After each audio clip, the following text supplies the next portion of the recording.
René Panhard une fabrique d'outils. De ce mariage entre le bon Émile et l'énergique Louise, naît en 1891 la première voiture française à pétrole, la Panhard et Levasseur, que l'arrière-petit-neveu du constructeur Jean Panhard a retrouvé 50 ans plus tard dans une vieille remise. Je passe en première et je mets en marche avant. La voiture fait un petit bond et je démarre. Vous voyez comme le démarrage est progressif. Très doux. Extrêmement doux. Alors je peux accélérer encore légèrement. Je vois. Vous avez pu la rattraper? Oui. Évidemment, la voiture secoue tellement que... Où est-ce que vous l'avez retrouvée, cette voiture? Eh bien, je l'ai retrouvée. Je vais me passer en seconde. J'ai retrouvé avec mon cousin René Panhard dans le garage de la propriété de mon oncle Hippolyte Panhard, le fils du fondateur de l'usine. Et cette voiture était restée pendant près de 20 ans sans qu'on y touche. Nous avons entrepris de la remettre en état, mon cousin René Panhard et moi. Et elle a redémarré parfaitement bien au bout d'un certain temps. Et la grande vitesse permettait une vitesse de 25 km à l'heure. Et il était recommandé sur le catalogue de ne pas marcher trop souvent à cette vitesse, laquelle était dangereuse pour les passagers, étant donné que... Pour leur santé? Pour leur santé, on a des grandes vitesses atteintes. C'est une voiture de course, celle-ci, presque, non? Non, c'était une voiture qui a fait la course Paris-Bordeaux, mais qui est une voiture livrée à la clientèle. Il y en avait 5 de ce modèle qui ont été faites en 1891 et 92. Et Émile Levasseur, qui était un élève de l'école centrale, camarade de René Panhard, avait piloté cette même voiture, ce même modèle, pendant 48 heures sur Paris-Bordeaux, réalisant la moyenne fantastique pour l'époque de 24 km à l'heure. Ah, la moyenne? La moyenne de 24 km à l'heure sur 48 heures. C'était remarquable parce que précédemment, les cyclistes allaient plus vite que les automobiles. C'était la première fois. Sur Paris-Brest, c'était un cycliste qui avait gagné la course. Qui avait gagné la course. Et pour la première fois, l'automobile a été plus vite que la bicyclette. Elle était beaucoup plus vite que la bicyclette. Et sur une distance considérable. Vous pouvez remarquer le ralenti de la voiture. C'est bien entendu le moteur d'origine. C'est celui avec lequel mon oncle Hippolyte Panhard a fait le parcours Paris-Nice, faisant ainsi la première grande randonnée touristique mondiale. Nous allons comme le vent, écrit Levasseur à son ami Daimler, entre 26 et 28 km à l'heure. L'année suivante, Panhard en vendait 19 exemplaires au prix de 4 300 francs or, une fortune. Un de ses premiers clients, l'abbé Gavois, allait rouler avec la sienne pendant 30 ans.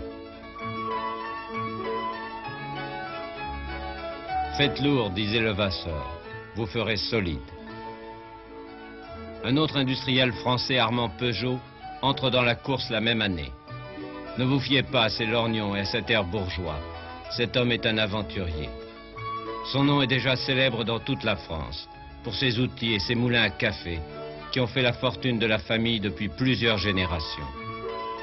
Après un séjour en Angleterre, Armand Peugeot a décidé de moderniser les usines des fils de Peugeot frères à Valentinet dans le Doubs. Il a commencé par fabriquer des bicyclettes, avec un énorme succès. Et de la bicyclette, il passe, comme tant d'autres, à la voiture sans cheval. Il va voir Levasseur à Paris et lui achète un moteur Daimler, et en 1891, il se lance.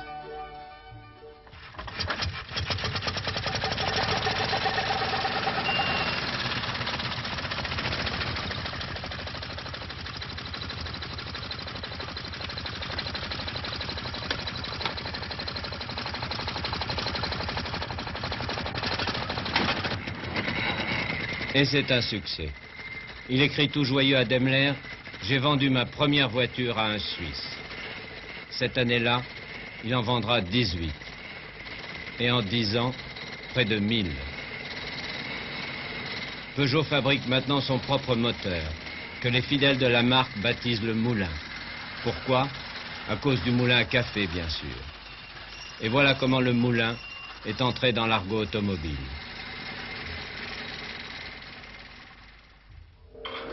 À Lyon, dans le quartier de la Croix-Rousse, un jeune fils de Soyeux, lui aussi, est saisi par la fièvre de l'automobile, Marius Berlier. « J'ai raté la bicyclette », se lamente-t-il. « Je ne raterai pas l'automobile. »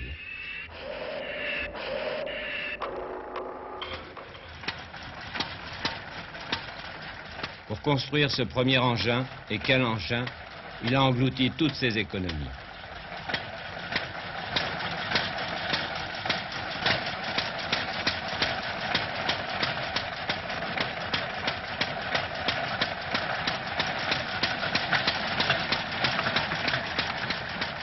Il effectue sa première sortie en 1895 sous les colibés de la foule.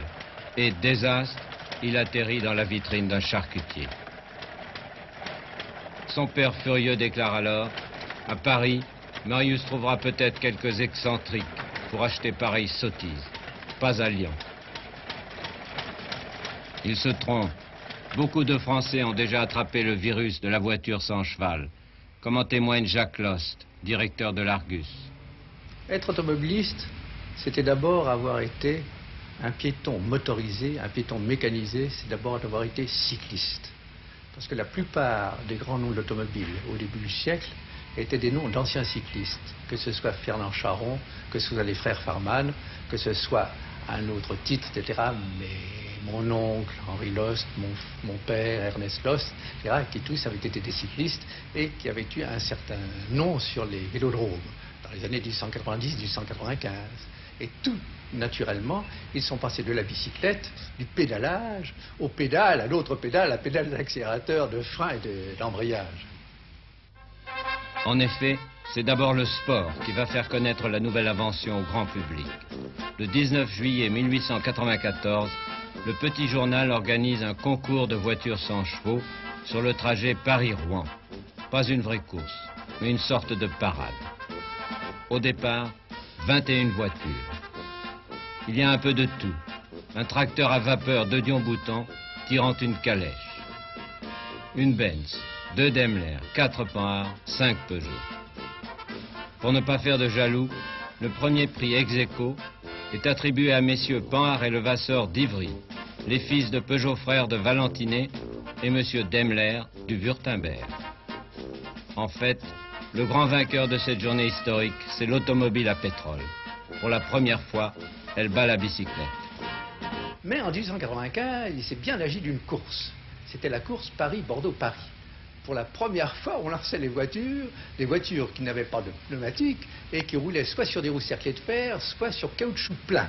C'est vous dire que sur les mauvaises routes qu'il y avait à l'époque, parce que le réseau n'était pas très bon, il était poussiéreux, la route était blanche, rouler à des allures de 25 à 30 km à l'heure, ça secouait terriblement la mécanique.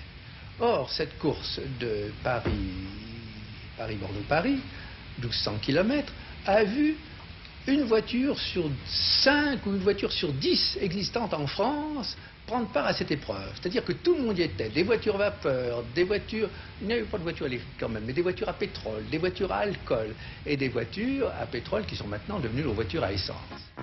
Départ de l'Étoile, lundi, 10h du matin. Daimler est dans la foule, accouru de Stuttgart, pour assister à cette bataille décisive entre la vapeur et le pétrole. Entre l'antique bolée à vapeur du vieux père Amédée et de ses 2 fils, 2 fois plus rapide que les voitures à pétrole, mais qui va couler ses bielles à Tours et perdre ses pistons à Angoulême.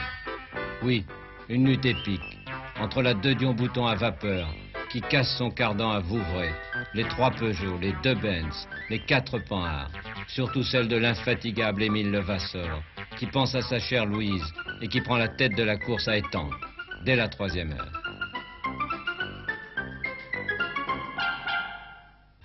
Mercredi, porte-maillot, c'est du délire quand la Panhard numéro 5 d'Émile Levasseur franchit le premier la ligne d'arrivée. À midi, 57 minutes 30 secondes. Dans la foule, la chère Louise pleure de joie. Elle peut être fière de son Émile. Le pétrole a battu la vapeur.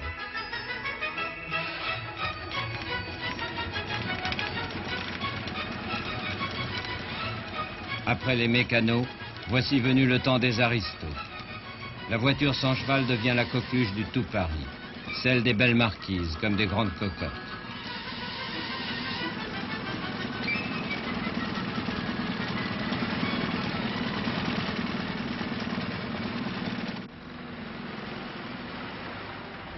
C'est l'époque où Gigi, la Gigi de Colette, monte en automobile pour aller se promener au bois, prendre le thé à la cascade ou dîner chez Maxime.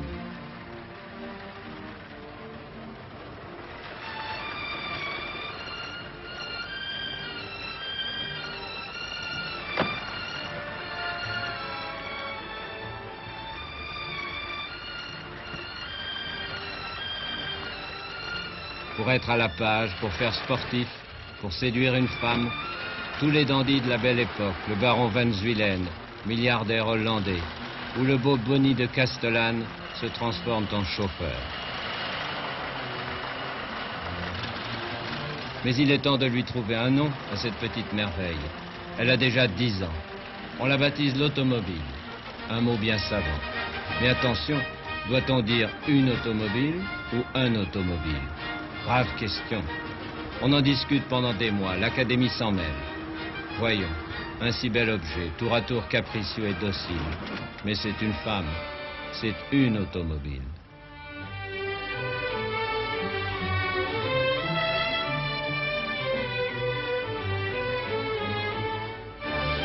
En 1898, la duchesse d'Uzès, qui est toujours dans le vent, fait sensation en passant son permis de conduire. Une femme au volant, rien de plus élégant. Mais les hommes, les journaux se gaussent.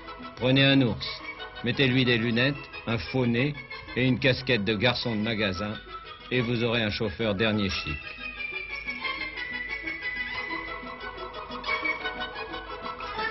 Le marquis de Dion, grand amateur de jeux et de duels, est le chef de file de ces enragés. Ce riche aristocrate a construit des voitures à vapeur avant de se rallier au pétrole. Associé à l'ingénieur Bouton, on les appelle le grand de Dion et le petit Bouton, l'aristo et le mécano. Industriel et sportif, le marquis de Dion va créer avec ses amis l'Automobile Club de France, dont le président actuel est Jean-Richard Deshayes. L'Automobile Club est né à la suite d'un déjeuner. D'un déjeuner qui rassemblait 3 hommes